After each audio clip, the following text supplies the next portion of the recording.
So in this video, we're going to make sure your derailleur hanger guard is straight and it's not touching your derailleur in the smallest gear. Okay?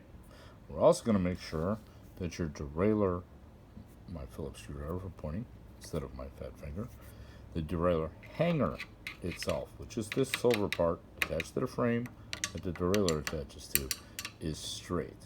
Okay?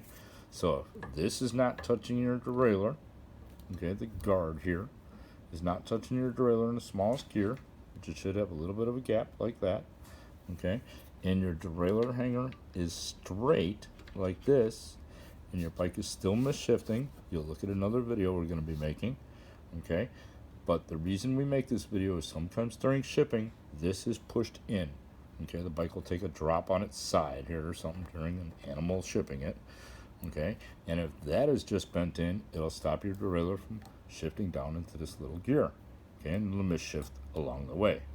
All you do then is just pull it out, okay. If it's still not working, we need to make sure that that hanger is straight. If that hanger is not straight, stop right away and call us. All right, that's about it for right now. And then if it's still not shifting, you'll let us know. We'll ship you a next video. But you should be all good. Thank you.